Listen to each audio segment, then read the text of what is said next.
Kami dari kelompok 4 yang beranggotakan dari aku sendiri, Adinda Oktaviani dengan absen 1, Aku Fatima Nur Khairiyah absen 2. Dan aku Ronana Siti absen 3. Di sini kami akan mempraktekkan uji larutan elektrolit dan larutan non-elektrolit menggunakan alat daya hantar listrik sederhana.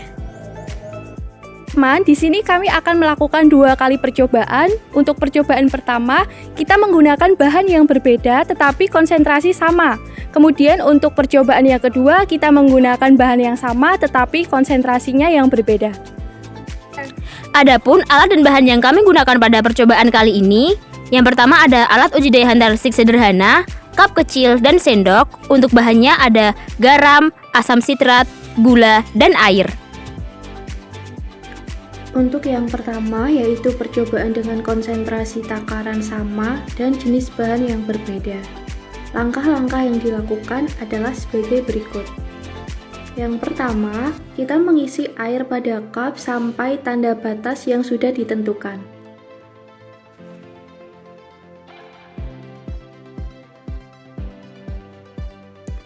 Kemudian kita memasukkan 3 sendok gula, garam, dan asam sitrat pada masing-masing cup.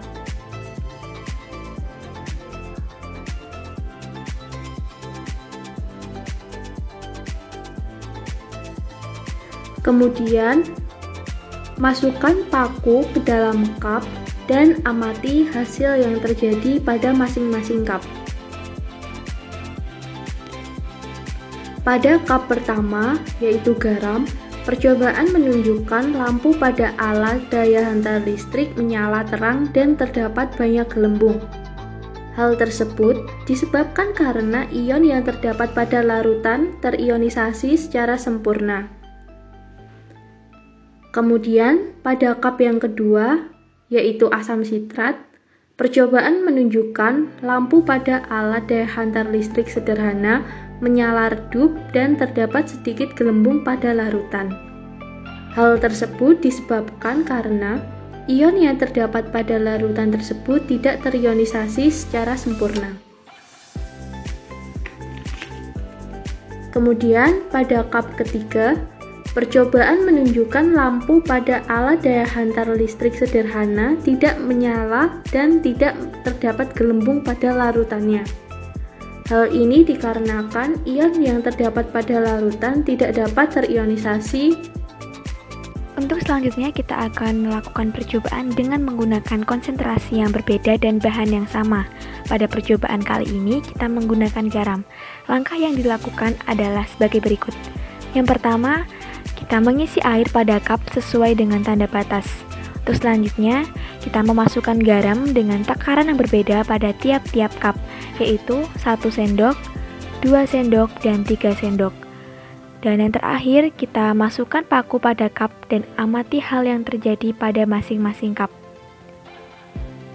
Pada percobaan ini, didapatkan hasil bahwa semakin banyak konsentrasi bahan yang digunakan, maka elektrolit semakin kuat. Hal ini ditunjukkan dengan lampu yang menyala lebih terang dan gelembung pada larutan yang semakin banyak. Percobaan selanjutnya yaitu menggunakan asam sitrat. Langkah-langkah yang dilakukan adalah sebagai berikut. 1. Mengisi air pada cup sesuai tanda batas. 2. Memasukkan asam sitrat pada takaran yang berbeda pada tiap-tiap cup, yaitu 1 sendok, 2 sendok, dan 3 sendok.